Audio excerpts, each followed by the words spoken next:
Hello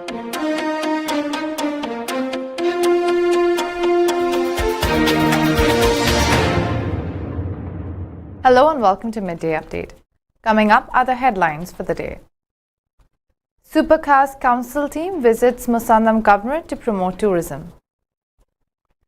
Commercial establishments seized for selling expired goods in Oman.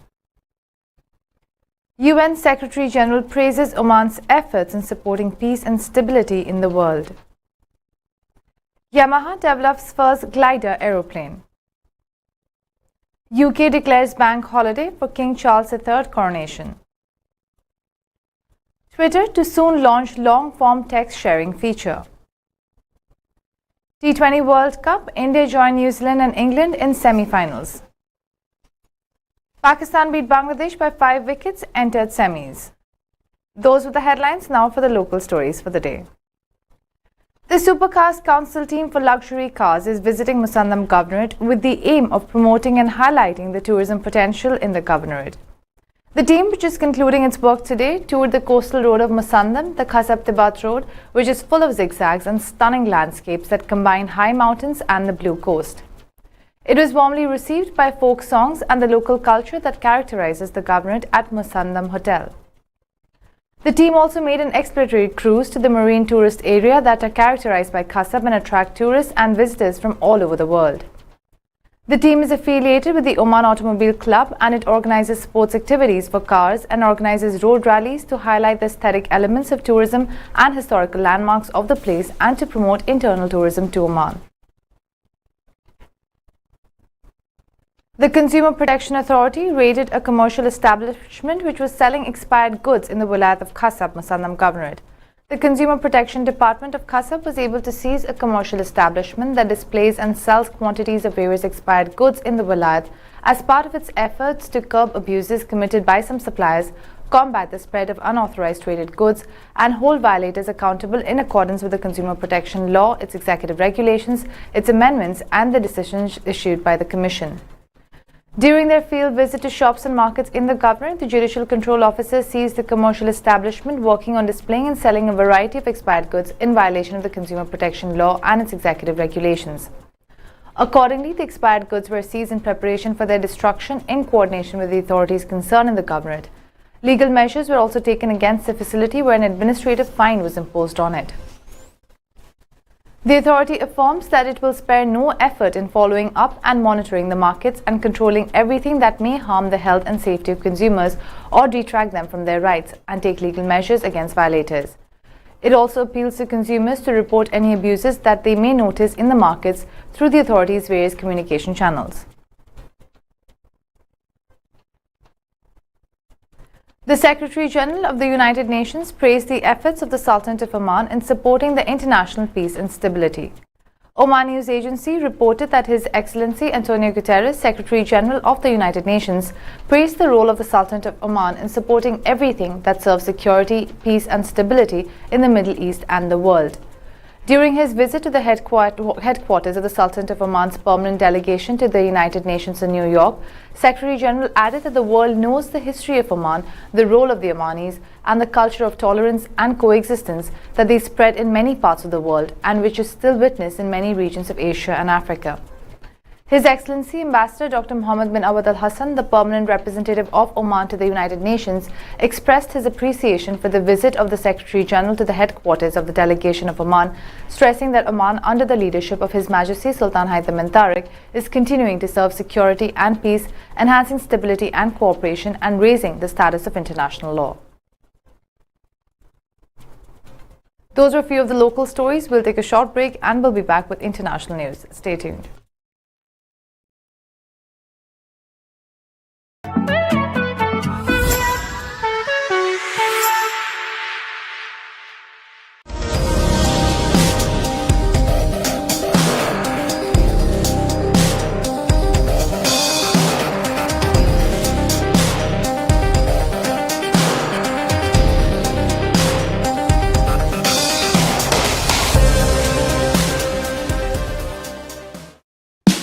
Oman's largest online supermarket now has no minimum order limit.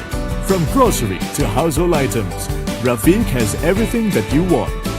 Enjoy worry-free shopping with over 8,000 products to choose from and get it delivered straight to your doorstep. Rafiq, you order, we deliver.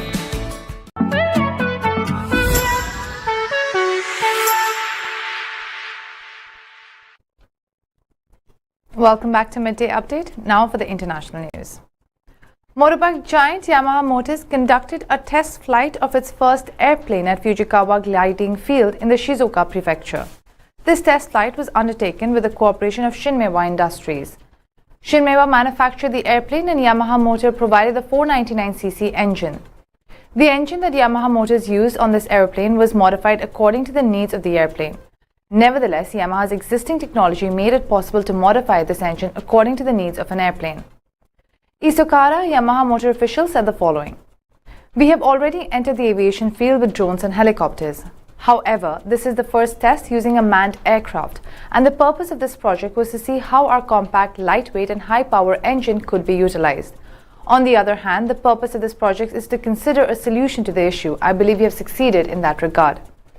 This project, Sukahara said, began with discussions between Yamaha Motor, which is always thinking of new ways to utilize its engines, and Shinmeiwa Industry, which owns an airplane for research and development. Yamaha Motor had a difficult time with endurance testing to match an existing engine for an airplane, Isokara pointed out, adding that Shinmeiwa Industry was considering a small airplane. With an aim to honor the coronation of King Charles III, UK on Sunday declared a bank holiday for May 8th. The Prime Minister has decided to proclaim an additional bank holiday to mark the coronation of His Majesty King Charles III next year. The bank holiday will fall on May 8th, following the coronation on Saturday 6th May, read UK Prime Minister's office. The coronation of a new monarch is a unique moment for our country. In recognition of this historic occasion, I am pleased to announce an additional bank holiday for the whole United Kingdom next year, said UK PM Rishi Sunak. In line with the bank holiday to mark Her Majesty Queen Elizabeth II's coronation in 1953, this will be an opportunity for families and communities across the country to come together to celebrate, added the PMO release. The bank holiday will take place across the United Kingdom. King Charles, now 73, automatically became king on the death of his mother Queen Elizabeth in September. Charles will become the oldest monarch in British history to sit on the throne. Elon Musk's newly acquired microblogging platform Twitter has announced that the application will soon allow users to add long-form text to their tweets. Taking to Twitter, Musk said the following: "Twitter will soon add ability to attach long-form text to tweets, ending absurdity of notepad screenshots." He further added that this will be followed by creator monetization for all forms of content. In another cryptic tweet, Elon Musk took a dig at the search feature of Twitter and said that it will get better in future. He said, "Search within Twitter reminds me of InfoSeek in 1998. That will also get a lot better pronto," Musk added. Earlier, Twitter updated its iOS app for Apple iPhone users, including the new $7.9 per month Blue subscription. Soon after the news went viral, Esther Crawford, a production manager at a microblogging site, said that the new Blue isn't live yet. Twitter also said that some of the features are still not available in the app but will soon be added. Those of you the international stories, will take a short break and we'll be back with sports news. Stay tuned.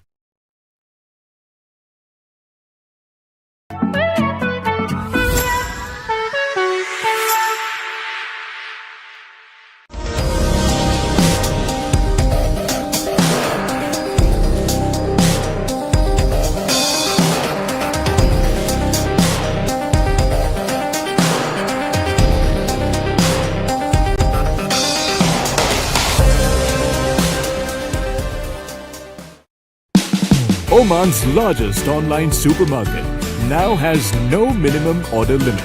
From grocery to household items, Rafiq has everything that you want. Enjoy worry-free shopping with over 8,000 products to choose from and get it delivered straight to your doorstep. Rafiq, you order, we deliver.